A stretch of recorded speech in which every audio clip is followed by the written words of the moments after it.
Hello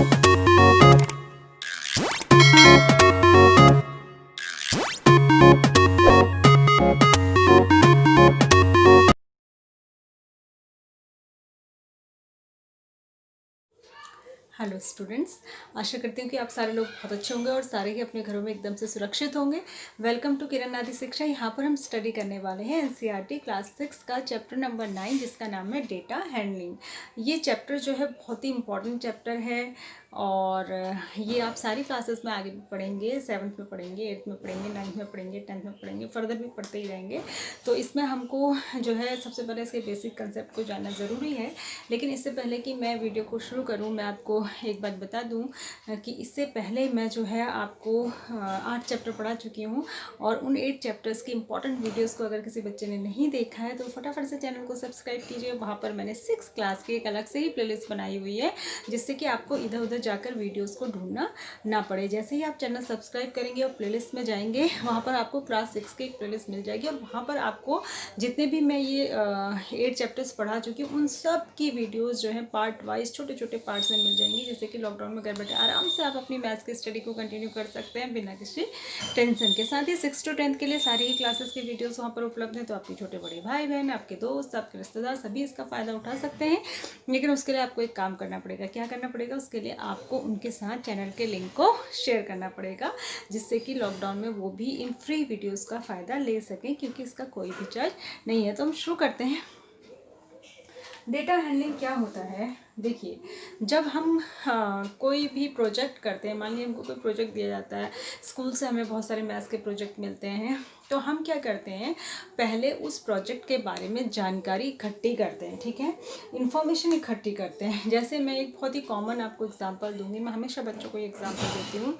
मान लिया कि मैंने आपको एक प्रोजेक्ट दिया कि आप अपनी क्लास में पता करिए कि बच्चों का मोस्ट फेवरेबल पेट एनिमल कौन सा है, ठीक है, मतलब ज़्यादा से ज़्यादा बच्चे किस पेट एनिमल को लाइक करते हैं, ठीक है, आपको पूरी क्लास का पता करना है।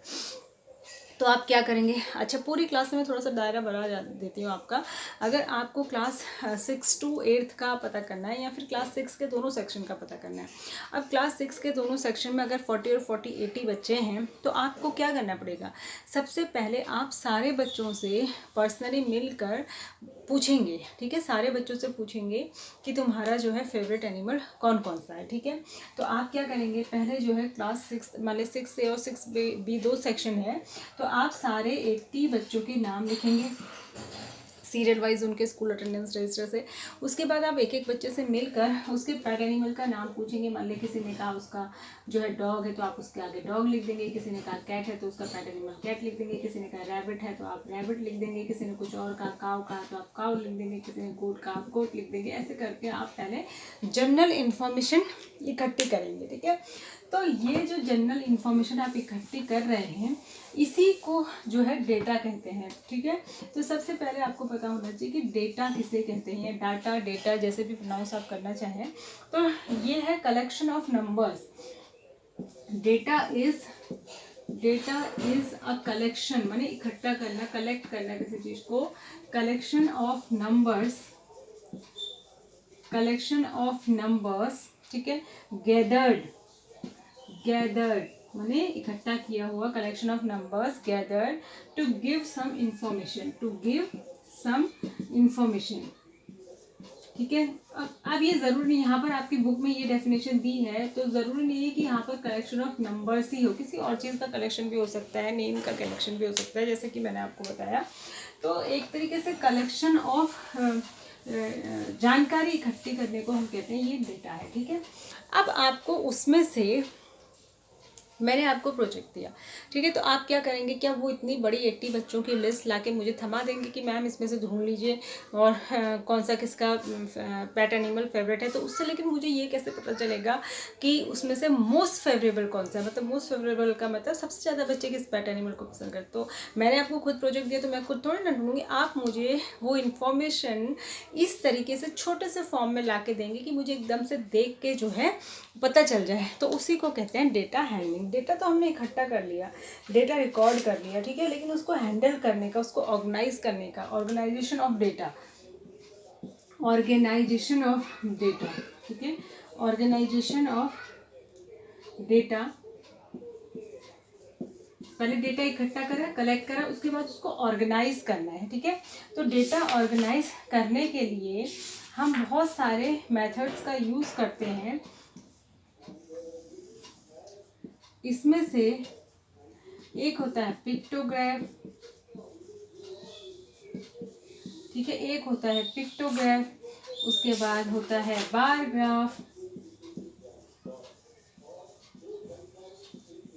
हिस्टोग्राम, डबल बार ग्राफ भी होता है, लाइन ग्राफ भी होता है, बहुत सारे होते हैं। तो ये कुछ मेथड हैं जिनको कि ऑर्गेनाइजेशन ऑफ डेटा के लिए इकट्ठा यूज़ करते हैं, ठीक है। तो ये हम जो आपके कोर्स में होगा अभी पढ़ेंगे। इससे पहले मैं एक और चीज़ आपको बता दूं, इससे पहले एक जनरल ऑर्गेनाइजेशन जो किया जाता है, जनरल डेटा को जो अरेंज किया जाता है अरेंजमेंट के लिए, उसके लिए हम यूज़ करते हैं टैली मार्क्स टेबल। ये बहुत इंपॉर्टेंट है, आपके एक्सरसाइज में इसके क्वेश्चन है। टैली मार्क्स टेबल हम क्या करेंगे, जो हमने लिस्ट बनाई ना इतनी लंबी, तो अब हम उसको ले जाके, तो जिसने हमको प्रोजेक्ट करने को कहा उसके आगे रखेंगे नहीं, हम पहले उसको एक छोटी टेबल में अरेंज करेंगे। कैसे?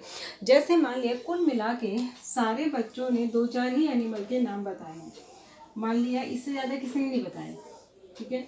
मान लिया यहाँ पर मैं लिख देती हूँ एनिमल, कौन सा एनिमल था, ठीक है।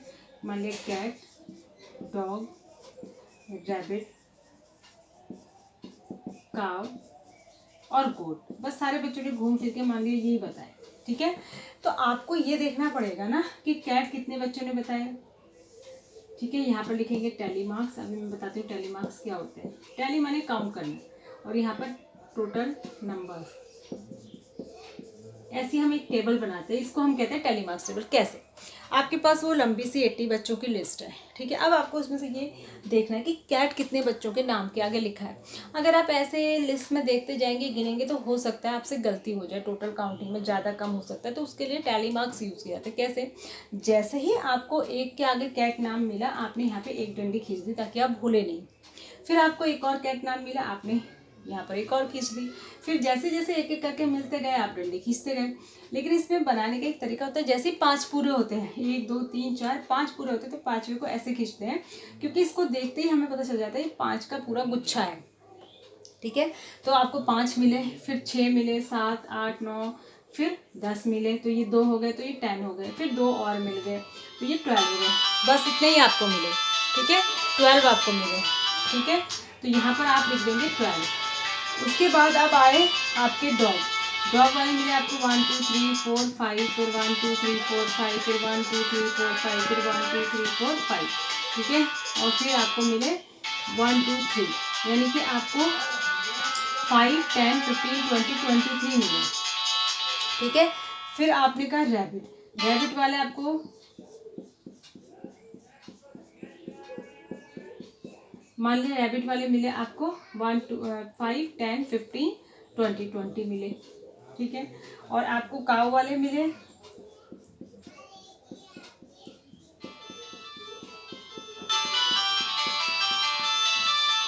ठीक है, ये आपको मान लिया 25 मिले, ठीक है, ठीक है। अब आपको कितने हो गए,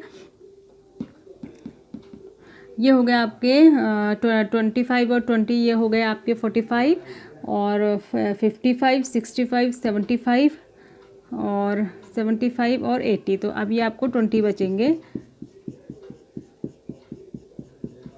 ये मान लिया आपके 20 बचे, ठीक है। तो ये आपको मिले। तो इससे ये जो हमने टैली मार्क्स बनाए ना, जैसे जैसे हमको एक एक मिलता गया सेम नाम का, वो हमने टिक करते गए, और फिर 5 पूरे हुए तो 5 में क्रॉस कर दिया। तो ऐसे करके गलती नहीं होती टोटल करने में, तो इसको कहते हैं टैली मार्क्स, ठीक है। तो यही होती है टैली मार्क्स टेबल। और फिर ये जो हमने सिंबल्स में लिखे उसी को नंबर से 5 10 12, ये हो गया 5 10 15 20 20, ये 3 अलग है 23, 5 10 15 20, 5 10 15 20 25, 5 10 15 20 लिख दिया। अब हमने सही टैली मार्क्स लगाए हैं, नहीं लगाए, कैसे पता चलेगा? जब आप इनका टोटल करोगे तो ये 80 ही आना चाहिए, क्योंकि हमने 80 बच्चों का डेटा लिया। तो ये आ रहा है 80, ठीक है।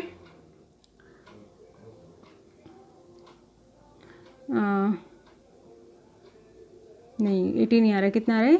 ये 10 आएगा फिर,